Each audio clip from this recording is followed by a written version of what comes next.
Olá, olá! Sejam todos muito bem-vindos, é um prazer ter todos vocês aqui. Eu sou o professor Jean Torres, do componente de língua portuguesa. Nós vamos observar o que teremos na nossa aula. Aula 36, revisão e avaliação. Vamos ver o conteúdo que nós selecionamos na nossa aula, então vamos a ela. A gente vai falar um pouquinho sobre intertextualidade, principalmente intertextualidade no contexto da literatura. E é bom a gente já ter em mente algumas coisas sobre escolas literárias, sobre como determinadas tendências vão surgindo e substituindo outras, buscando também na tradição se reinventar. Então é muito comum que um determinado escritor, ao compor a sua obra, pode ser um texto escrito, pode ser uma obra de arte plástica, ele sempre, ou no geral, faz referência de alguma forma ao passado, à tradição, e isso pode ser feito por meio de citações de outros autores ou referências implícitas. E é isso que a gente precisa entender um pouco sobre intertextualidade. Vejamos comigo o que é a intertextualidade. Então, a intertextualidade é a presença textual de elementos semânticos. Quando vocês ouvirem a palavra semânticos, você vai pensar em sentido. Semântico é igual a sentido. Então, presença textual de elementos de sentido e ou formais, tem a ver com a forma, que se referem a outros textos. E aqui a gente tem que pensar nessa ideia, se referir a outros textos que foram produzidos anteriormente. Como eu falei para vocês, um determinado escritor que está querendo criar uma nova tendência, vai fazer referência explicitamente ou implicitamente, de alguma forma, ao passado. Isso acontece bastante, por exemplo, no modernismo brasileiro. Afinal de contas, o modernismo brasileiro buscava reinventar a literatura brasileira de uma forma muito radical. Mas, ao mesmo tempo, ela queria utilizar alguns conceitos que foram importantes em algum outro momento, como o do romantismo, que usou muito a figura do indígena, por exemplo. Então, essa referência textual, ela é conhecida como a intertextualidade. Então, ela pode se manifestar de modo explícito, ou seja, vai ser algo que vai estar bem óbvio. Ou ele vai fazer referência falando de algum autor, utilizando algum título do autor, ou citando determinada obra, e essa referência explícita permite que o leitor identifique a presença de outros textos. Então, automaticamente, você já sabe qual é a referência, porque ou está textualmente explícito, ou você consegue captar. Isso acontece de modo implícito também, em que é possível identificar somente se você já conhece a referência. Então é possível que você identifique implicitamente determinada referência se você lê um texto do romantismo brasileiro. Então, se você leu algum texto do romantismo brasileiro, você conseguiu entender aquela ideia, e você vai ler um texto do modernismo, por exemplo, que lá está alguma frase sutil ou alguma ideia que foi trabalhada, essa referência, essa intertextualidade, ela vai ser implícita. Então, se eu citei diretamente, se eu fiz a referência explícita, intertextualidade explícita. Agora, se eu consigo captar somente se eu li, preciso identificar aquela nuance, aí eu tenho uma intertextualidade implícita. E para que serve a intertextualidade no final das contas? Acompanhe. Então, a minha intertextualidade permite uma ampliação de sentido. Então, um determinado texto que tem determinado sentido pode ter ele ampliado. Você pode ressignificar aquela determinada obra se você consegue captar aquela intertextualidade. Aquilo que parecia superficial ganha uma outra camada ou outras camadas de interpretação. Também pode ser usado para melhorar uma explicação. Então, se de repente eu faço referência a algum texto, aqui na minha fala, eu estou utilizando da intertextualidade para tentar melhorar essa explicação. E a gente vai ver isso, por exemplo, quando eu falo aqui depois da Canção do Exílio, porque a Canção do Exílio está sendo utilizada para a gente falar sobre intertextualidade e como ela vai aparecer em inúmeros outros textos da literatura e da música também brasileira, tá bom? Pode apresentar uma crítica. Então, a minha intertextualidade, principalmente quando eu falo de paródia, ela pode apresentar uma crítica. Ela pode utilizar o humor, por exemplo, para fazer com que você se dê conta de determinada situação. O modernismo fazia muito isso, utilizava textos do passado para criticar a formalidade que a literatura produzia até então no Brasil. Também pode propor uma nova perspectiva, dialoga ali com a ampliação de sentido, né? Por meio da intertextualidade você pode pensar que o autor, na verdade, disse algo diferente do que você achava que ele havia dito, quando você consegue captar essa intertextualidade. E também produzir humor. É muito comum em músicas, por exemplo, que você faz uma intertextualidade, utiliza aquela melodia, mas modifica a letra para fazer alguma piada em cima. A publicidade utiliza bastante esse tipo de intertextualidade para produzir humor, para chamar a sua atenção de alguma forma. Então é importante a gente ter essa noção de que a intertextualidade vai funcionar, né, com esses determinados aspectos, são muitas formas. Ela vai se dar não só no campo literário, mas também no campo publicitário, de diversos gêneros textuais. Aqui o nosso foco é na literatura, principalmente na literatura do modernismo brasileiro. E onde é que eu encontro a intertextualidade? Eu vou encontrar a intertextualidade, como vocês podem observar aqui pelo meu mapa mental, em trabalhos acadêmicos, por exemplo, é muito comum. Aqui a intertextualidade é impossível não ter, porque em trabalhos acadêmicos você faz referências a outros trabalhos. Se eu estou falando ali, por exemplo, sobre literatura, eu cito pesquisadores que estudaram literatura, eu cito os textos que que são o meu objeto. Então, trabalhos acadêmicos, como artigos, dissertações e teses, só aparece bastante. Em textos publicitários, como eu falei para você, é muito comum que você tenha ali a referência a algum filme, a alguma música no texto publicitário, ou até a obras de arte também. Uma determinada marca de palha de aço costuma fazer muito isso no Brasil. Então eu tenho também referências a livros didáticos, tenho ali na intertextualidade porque eu preciso novamente, como nos trabalhos acadêmicos, fazer referência a autores e a obras. Nas artes, como poesia e música e filmes, afinal de contas, vai sempre retomar a tradição, fazer referências e dialogar.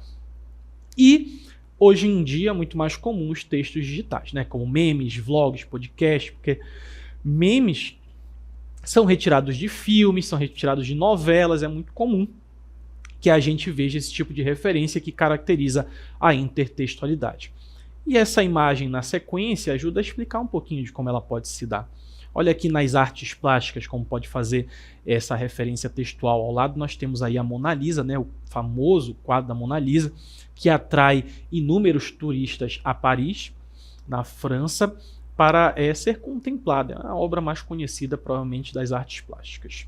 E ao lado nós temos a nossa professora Jucimara, tirando ali uma foto que faz referência a Mona Lisa. Então aí a intertextualidade, o fundo é parecido, você tem a posição nas mãos e você tem uma espécie de paródia, né? Porque a Mona Lisa não é um autorretrato, não foi ela que pintou, é como se fosse uma foto, né? Um retrato.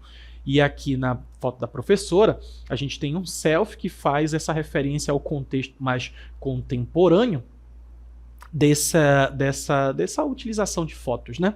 Então você tem aí essa intertextualidade. Quando você olha a foto da professora, lhe vem logo à cabeça a figura da Mona Lisa e foi de propósito que ela chama a atenção para essa perspectiva. Então a intertextualidade pode se dar principalmente por meio de texto verbal, mas ele também aparece no texto não verbal, né? Quando você consegue captar. Hoje em dia a imagem da Mona Lisa é utilizada em marcas de camisa, coloca algum bigodinho nela, coloca uma pichação em cima.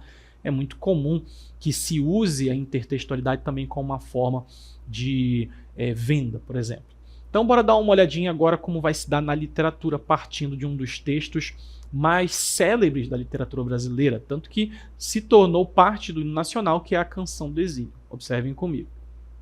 O contexto da minha Canção do Exílio se dá ali pela busca de uma identidade nacional, década de 30, 40, pós-independência do Brasil. Gonçalves Dias, o maranhense Gonçalves Dias, estuda na Europa. Ao estudar na Europa, ele pensa na sua terra, produz para o romantismo brasileiro com essa pegada patriota, falando ali sobre exílio. Exílio é quando você sai do país forçadamente, ou pode ser por perseguição política, por exemplo. Ele não foi forçadamente, mas ao mesmo tempo ele escreve como se ele estivesse se sentindo exilado, longe da sua terra. Por isso ela se torna um ícone do nacionalismo brasileiro, que fala sobre o Brasil no momento em que a identidade no Brasil ainda está se constituindo. E vai utilizar para isso elementos da fauna e da flora brasileira. E essa saudade vai ficar bastante marcada no texto. Então ele diz assim: minha terra tem palmeiras onde canta o sabiá.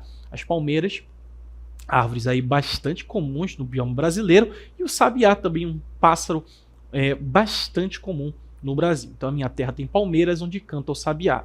As aves que aqui gorjeiam, o som do pássaro, não gorjeiam como lá. Então ele já está fazendo essa comparação. Eu estou aqui, que em comparação ao lá, não é a mesma coisa. Esse aqui seria Portugal, onde ele estudava, e o lá, o Brasil. Ele estava distante, escreve o poema para marcar. E aqui nós temos o trecho que vai fazer parte do hino nacional, já demarcando essa questão da intertextualidade. Nosso céu tem mais estrelas, nossas várzeas têm mais flores, nossos bosques têm mais vida, nossa vida mais amores. Esse trecho é acoplado ali ao hino nacional para marcar esse patriotismo, para marcar essa ideia de identidade nacional do que é ser brasileiro. E a intertextualidade já começa por aí. A canção ficou tão célebre para o povo brasileiro que se tornou parte do hino. E aí essa referência já caracteriza a intertextualidade. E aí o texto continua em cismar sozinho à noite, mas prazer encontrei lá no Brasil. Minha terra tem palmeiras onde canto sabiá, que funciona praticamente como um refrão ali, né? Minha terra tem primores que tais não encontro eu cá. Em cismar sozinho à noite, mas prazer encontrei lá. Minha terra tem palmeiras onde canta o sabiá. E aqui nesse próximo parágrafo, não permita Deus que eu morra sem que eu volte para lá, mais uma referência de intertextualidade que talvez seja mais difícil de captar, que é a canção do expedicionário, que a Força Expedicionária Brasileira na Segunda Guerra Mundial foi até a Europa auxiliar os aliados, e a canção do expedicionário faz essa referência: por mais terra que eu percorra, não permita Deus que eu morra sem que eu volte para lá. Que num contexto de guerra, em que você parte sem sabendo se vai voltar, é quase como uma oração, né? Um pedido a Deus, que é retirado da canção do exílio, também fazendo e caracterizando a intertextualidade. Sem que desfrute os primores que não encontro por cá, sem quinda viste as palmeiras, onde canta o sabiá. Um belíssimo texto aí do Gonçalves Dias, bastante representativa do romantismo brasileiro e que vai ser referenciada por todos os períodos posteriores da literatura brasileira, principalmente no modernismo, de tão célebre, famosa, emblemática que o poema se tornou, é emblemático que se tornou o poema. Então, vamos pegar um exemplo um tanto contemporâneo, não é bem o modernismo brasileiro, mas ajuda a gente a entender um pouquinho sobre intertextualidade. Observem comigo o texto de Jô Soares.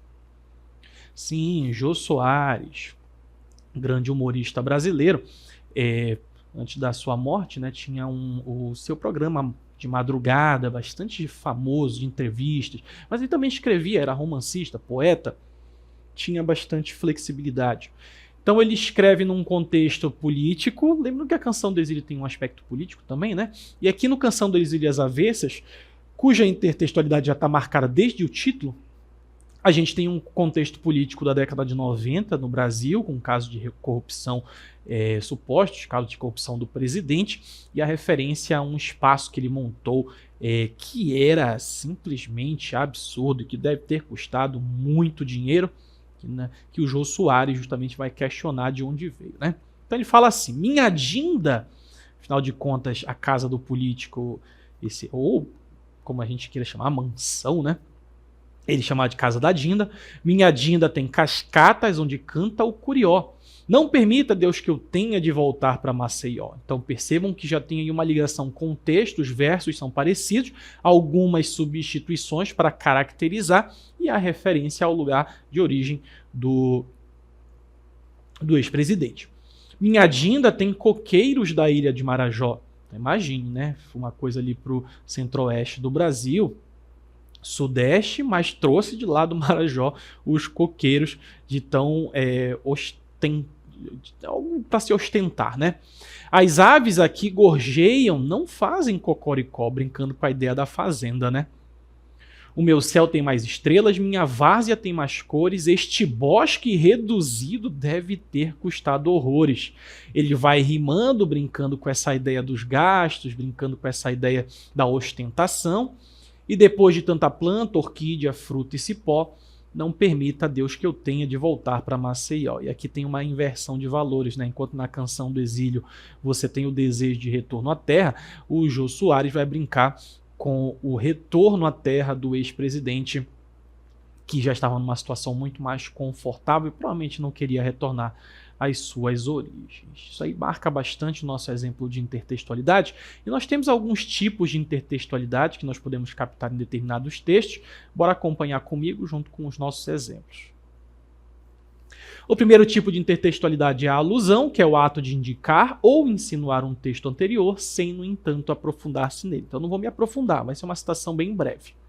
Esse método de intertextualidade apresenta de forma superficial e objetiva informações, ideias ou outros dados presentes em texto ou textos anteriores. Nosso exemplo de alusão é essa tentativa de meme aqui, onde estão as palmeiras e os sabiás que me prometeram, com essa lágrima em forma de emoticon, e a crítica em relação às queimadas, nosso sabiá aí buscando tudo aquilo que o Gonçalves Dias dizia para ele que existia. Então é só uma alusão. É objetivo, é direto, você consegue captar se você leu o poema da Canção do Exílio. Esse é o nosso primeiro tipo de intertextualidade. Confira comigo o nosso segundo tipo de intertextualidade, que é a paródia. Bem conhecida, né? Eu falei que é utilizada principalmente na publicidade. Nesse tipo de intertextualidade, mantém-se uma base do texto original, e aí eu tenho que ter essa base, mas eu vou subverter, como no texto do Jô Soares, ou modificar elementos, imagens ou palavras que deixam a paródia com esse teor crítico, satírico, cômico. Quero chamar a atenção, fazer crítica por meio do humor.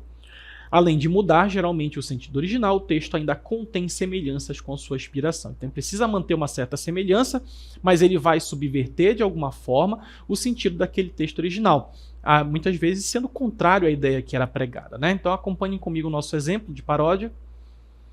Minha terra tem macieiras da Califórnia, onde gaturamos de Veneza. Os poetas da minha terra são pretos que vivem em torres de ametista. Os sargentos do exército são monistas, cubistas. Os filósofos são polacos vendendo a prestações. Então existe uma semelhança, mas ao mesmo tempo subverte um pouco o sentido. Aqui usado para falar que o nosso autor, Murilo Mendes, ele está na sua terra, mas ele se sente um estrangeiro de tanta influência estrangeira que existe. Nosso próximo tipo de intertextualidade, a paráfrase. Nesse processo reafirma-se o sentido do texto original, mas com poucas ou nenhuma semelhança na estrutura. Então eu vou tentar manter a semântica, um sentido, mas eu vou mudar a forma como é dito. Vou dizer a mesma coisa que o texto original, mas de outra forma. E no meu exemplo de paráfrase, a nova Canção do Exílio. Então, além da referência à Canção do Exílio, eu tenho esse nova, bem característico do modernismo brasileiro, o texto do Carlos Drummond de Andrade, em que ele fala: um sabiá na palmeira longe, estas aves cantam um outro canto. O céu cintila sobre flores úmidas, vozes na mata e o maior amor. Também essa ideia da saudade que está na Canção do Exílio, a referência aos animais, referência à fauna, à flora, mas ao mesmo tempo mantendo o sentido original da Canção do Exílio. Aqui eu não tenho uma subversão. Nosso próximo tipo de intertextualidade é epígrafe. Bem simples essa aqui, ela vai se caracterizar pela reprodução de algum trecho do texto base no início de um texto novo. Então, se eu vou estudar a Canção do Exílio, por exemplo, eu posso falar de epígrafe ou algo sobre nacionalismo. Costuma estar à direita no início da página em itálico, precisa ter relação com o texto que será desenvolvido. Então, muitas vezes vai explicar aquele texto. No meu exemplo de epígrafe, aqui alinhado à direita, nosso céu tem mais estrelas, nossas vases têm mais flores, nossos bosques têm mais vida, nossa vida mais amores. São alguns tipos de intertextualidade bem padrão para a gente entender um pouquinho. E antes da gente encerrar, observem comigo mais um texto do modernismo brasileiro, que é o Canto de Regresso à Pátria, que faz essa referência. Minha terra tem palmeiras onde gorjeia o mar. Os passarinhos daqui não cantam como os de lá. Minha terra tem mais rosas e quase que mais amores. Minha terra tem mais ouro, minha terra tem mais terra. Ouro, terra, amor e rosas, eu quero tudo de lá. Não permita, Deus, que eu morra sem que eu volte para lá. Não permita, Deus, que eu morra sem que volte para São Paulo, sem que veja a Rua 15 e o progresso de São Paulo. Aí o texto do Oswald de Andrade, que já busca um pouquinho mais humor, já fala um pouquinho de forma quase satírica da Canção do Exílio, uma referência ali no modernismo brasileiro para vocês conseguirem compreender como novas tendências acabam resgatando um pouco de tendências antigas de alguma forma. Perfeito? Como não há mais nada a ser explicado, eu vou encerrando por aqui. Agradeço a todos vocês, fiquem bem e até a próxima.